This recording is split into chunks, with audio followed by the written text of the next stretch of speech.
Brian Flores is currently the favorite to land the Arizona Cardinals job. He's got like plus 135 odds or something. It's like always weird. You always get those emails and it's like, oh, Brian Flores has 27 to 20 odds to be named the Arizona Cardinals head coach. And you're like, I don't know what that means. Yeah. Is that good? Like the next one's 5-1. That one looks pretty all right. Yeah. But 27 to 20 is apparently better. So plus 135 odds to land the Arizona Cardinals coaching job. He interviewed there in 2018. According to Albert Breer, he impressed when he did interview there. He's got a connection with the Cardinals GM. They both came up through the New England Patriots front office together, their scouting department.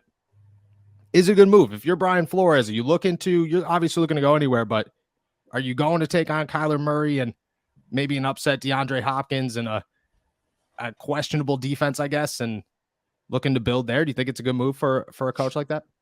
Well, yeah, I think the reality is that no matter where Brian Flores goes, he's not going to go coach the Bengals or the Bills or the Eagles. You know, he's going to a place that is going to take some work. He's going to a fixer-upper. And so among those fixer-uppers, the Cardinals seem like one of the best situations for that. Like, yeah, there's some disgruntled guys on the offense, but there's a lot of talent on that defense. There's a lot of talent on that offense too. It's not completely devoid of anything to build on. So, yeah, as far as rebuilding efforts go, this doesn't seem like the worst one out there. Like, I don't know. I'd rather go there than the Colts or something like that, you know? Yeah, true. Is it the top, though? Like, you look at the situation. I think Kyler Murray's the biggest question mark. But if you're a coach, you got to feel good. Like, I'd rather go have Kyler Murray than David Davis Mills, you know? Like, if those are my options, you're feeling way better about that situation. But is it the best? Do you think it's the best coaching job available right now? Yeah, I'm trying to think of because the Falcons one is okay. It's Carolina. Oh, it's Carolina. Okay. Was the Falcons one filled? No, that was only a DC job though. Yeah, it was only a DC job. So it's the Panthers, the Texans, the Broncos, and the Colts, I believe, in Arizona. Yeah, I mean the Panthers maybe, but yeah, even then, I'd rather. I think I'd defer to the Cardinals. I think there's just more talent there, and you do play in a. Do you play in a harder division? NFC West versus no, you definitely do play just because of how bad the NFC South is. But right. Like you could win 8 games, and you did only have to win 8 games and make it to the playoffs. And if you're the Panthers, but still, like I think that the upside there, like what's the Panthers' future? Like you have a mid-round pick this year, you definitely have a question mark at quarterback. There's no way you're giving it to Sam Darnold again in 2023. So you got to figure that out. Yeah, you had success at running back, but like, is it long-term success at running back, or was it just a good half a year for a running back? Yeah, I don't know what's going on with that defense. Definitely a lot of question marks. Whereas in Arizona, what is Arizona's got to have at least a top 10 pick. They got to be feeling pretty good. They got Kyler Murray already locked up. You don't got to worry about a contract there. You could get rid of DeAndre Hopkins, which I think is a very valuable piece to trade. You're going to get something good for him. Right. I mean, you know, your biggest loss is you're losing J.J. Watt, which is huge, but like, you know, it could be one like there.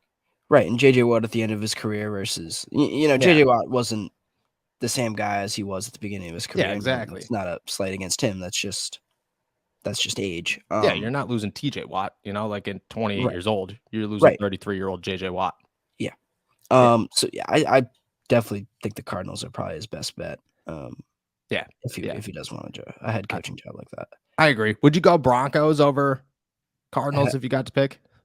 No, I would not. That place seems like I wouldn't want to touch that place. Like I don't know.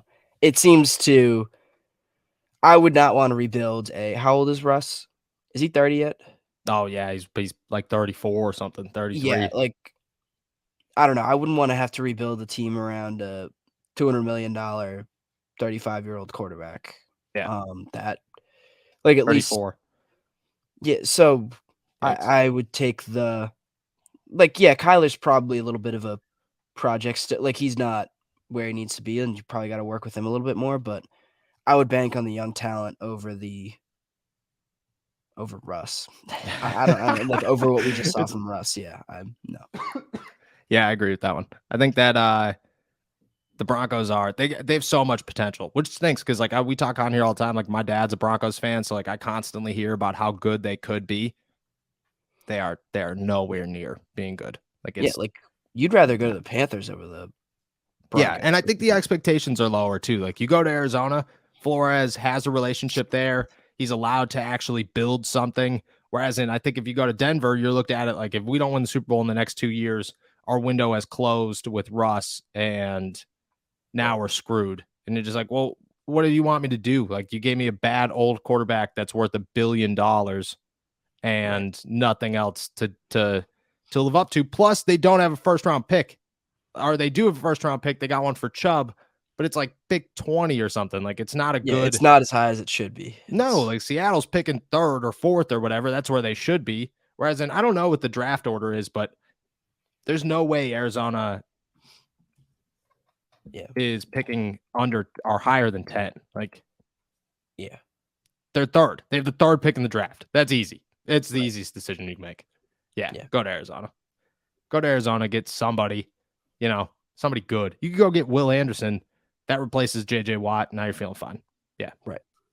Agreed. Good for Brian Flores. Bad for the Pittsburgh Steelers, I think, who did you see the awards came out this year or today, and they named the assistant coaches of the year or whatever. Yeah. Flores was not on there, and I understand that there are some big names and some teams had some crazy turnarounds this season. I think it's very underrated how much Flores actually helped the Steelers. Like I was going through bit by bit today for my to-go about how much the Steelers have improved in the course of a year. Last year, they had the dead worst rushing defense in the NFL. They had the 9th best rushing defense in the NFL this season. And like, I get it. Larry Ogunjobi's good. It was Brian Flores. Like, that good, I like Larry Ogunjobi, but he doesn't single-handedly turn around a defense like that. No, it's Brian Flores. Like it was Brian Flores. And, that's huge. I think you deserve credit. I don't know if he wins that, but I just think that like, I don't know if you're going to toss some OCs and defensive coordinators out there, like, give the man his props and say, hey, this guy literally took the worst rushing defense in football, added one player to it, too, I guess, if you want to add Miles Jack in there. And but like again, like what you thought, you think Miles Jack is turning that around too? Like, no. There was a lot of stuff going on. Yeah, it was Brian Flores. And I just think that, maybe not winning it, but in the final 4 candidates, was surprised not to see his name in there. The other award before we get into Cam Sutton here is Defensive Player of the Year. Minkah was not mentioned as a finalist. I didn't really expect him to be mentioned as a finalist, but you lead the league in interceptions. You named All-Pro in pretty much everything, a Pro Bowler. Were you a little surprised not to see him as a finalist? I think it was Chris Jones, Nick Bosa, and who's the other one? Micah Parsons. No, I mean, Minkah had a great season. I think he got his flowers as an All-Pro and all that. It's hard to argue against those 3. Maybe Minkah was like the 4th or the 5th guy, like that you would include up there. I don't know, but like, was Minkah even the best? Like, was he even the best candidate on his own team? Like, I guess TJ missed a lot of time. Like, I guess TJ missed a lot of time, but there was a clear difference between when TJ was out there versus when he was not. I mean, what did they go? 0-6 without TJ or something? Yeah. 1-6 maybe. Like, I mean, that's a very true point. You don't break the TJ Watt curse. I don't think you deserve Defensive Player of the Year. Right. And that's, that's a tall order for anyone, but, hey, but Defensive Player of the Year. Right. That's a big award. Yeah. You don't just win that. You have to, I mean, which is anything. It just shows like that TJ probably should have made the Pro Bowl, and everything that people say about him is very true. And he's the reigning Defensive Player of the Year. But yeah, true. I think it's going to be Nick Bosa. I saw something that was just like, it's like not even close. And I was just like, I said to you before the show, like, I haven't watched a single 49ers game outside of Brock Purdy and them the past 2 weekends. I had no idea Nick Bosa was even good, but you take Mr. Irrelevant to the NFC Championship game. That's a tall task that you have overcome, and it's a good one. It's a good one to have.